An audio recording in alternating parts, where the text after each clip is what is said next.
Okay, so we're going to talk a little bit about titration as a chemical analysis method as a way to determine the amount of an acid or base that might be present. This harkens back to what we did in lab, so it's going to feel very familiar to that. We'll work through an example problem together. But essentially, this is the way a titration is set up, where you have some solution down here that contains some analyte that we want to try to detect the amount of. And then we're going to use a titrant, and we're going to add it, knowing precisely how much volume that we've added. In this case, using a burette. It really doesn't have to be a burette. There are things like mass titration where you could use a balance, but the most common form is using a burette to place that titrant solution down into the analyte, where the titrant and the analyte will react together.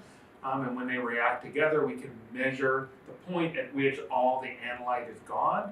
And then when we do that, we can work backwards because we know something about the titrant and figure out the amount of analyte that might be present.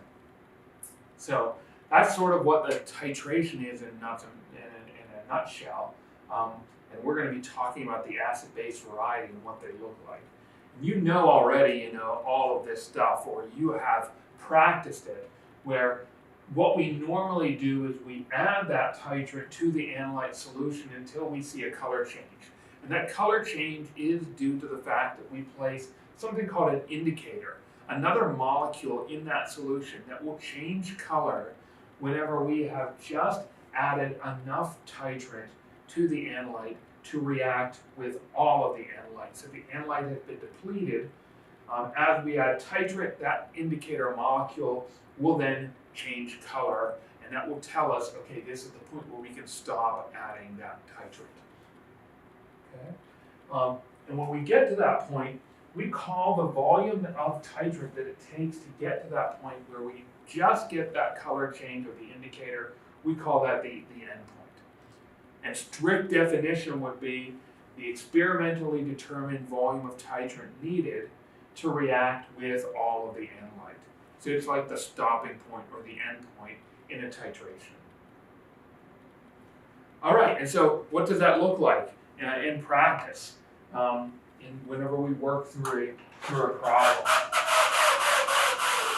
And in this case, we're going to imagine that a student has a solution of hydrochloric acid and is asked to determine what the concentration of hydrochloric acid would be in that solution.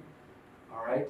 And we're going to titrate that with 0.25 molar potassium hydroxide. What's special about that potassium hydroxide is that we already know the concentration of that solution. All right, how did we determine it? Well, how did we standardize our solution when we were in lab?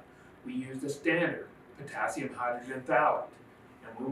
And we titrated that potassium hydrogen phthalate, that known amount, with the potassium hydroxide to determine what its concentration would be. All right, and it says that we titrate this solution of hydrochloric acid, this 50 milliliter solution of hydrochloric acid, with that 0.25 molar potassium hydroxide, and it requires 37.6 milliliters of potassium hydroxide to get to that endpoint place. That stopping point, the point where all of the hydrochloric acid has been reacted. So then the question asks, what is the concentration of hydrochloric acid in that solution? Well, we're going to start by thinking about what the balanced chemical equation is. And remember, I told you at one point, I said it's really, really nice. It's really, really nice whenever we deal with acids and bases because the molar ratio is always 1-to-1 mole ratio. And that's going to be, again, the case here. So hydrochloric acid plus potassium hydroxide, single arrow because it's not an equilibrium, is going to produce water as the hydroxide ion takes or accepts the proton from the acid, and then we're going to be left with potassium chloride behind, but this is all in water and potassium chloride is soluble, so really you're going to be left with potassium ions and chloride ions, but I'm not going to haggle about that right now. Just know that it's 1 mole of hydrochloric acid reacts with 1 mole of potassium hydroxide. So in our problem here, we know that this titration requires 37.6 milliliters of KOH. And as I've told you before, you should always label your unit with what chemical species we're dealing with. All right? And the reason for that is that we're eventually going to get to a stoichiometric step, and we're going to have to worry about that stoichiometric step and knowing how many moles of what compound we're dealing with.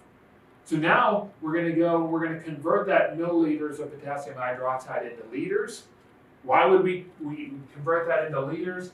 And that's because the molarity is going to tell us how many moles of potassium hydroxide we added.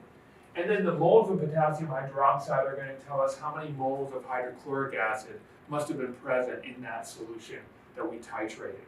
So we have to get to liters because that's moles per liter. So there are 1,000 milliliters in 1 liter. And that's 1 liter of potassium hydroxide. And now we have the molarity, and we know that in 1 liter of solution, there are 0.250 moles of potassium hydroxide. Liters of potassium hydroxide are gone. I've got moles of potassium hydroxide, and I know the balanced chemical equation tells me that 1 mole of potassium hydroxide reacts with 1 mole of hydrochloric acid. And that leaves us with moles of hydrochloric acid, okay? So when we go through and we calculate that, we determine that we get 9.40 times 10 to the minus third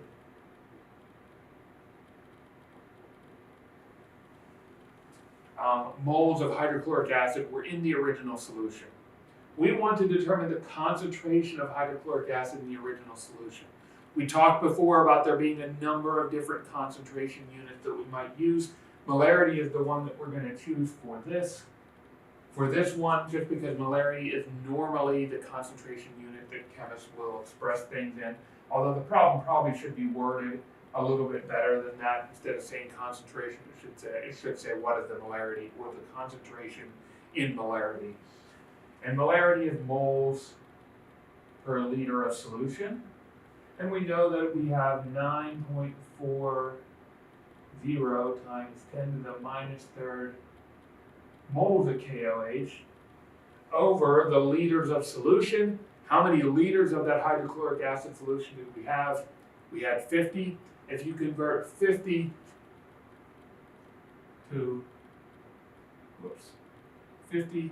milliliters to liters, you get 0.0500 liters. Trying to do sig figs, but like I told you before, I haven't been worried about sig figs and any of the problems. I'm not going to ask you to do it. Please just don't go hog wild.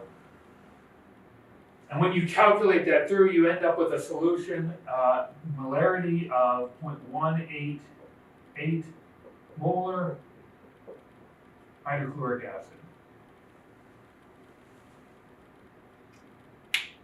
That's titration, all right? There's not a whole lot more to it that we need to concern ourselves about. So as long as you can understand and do the calculations, and you understand what the titrant is, and you know where the analyte might be, and you understand what the endpoint is, you should be fine dealing with titration.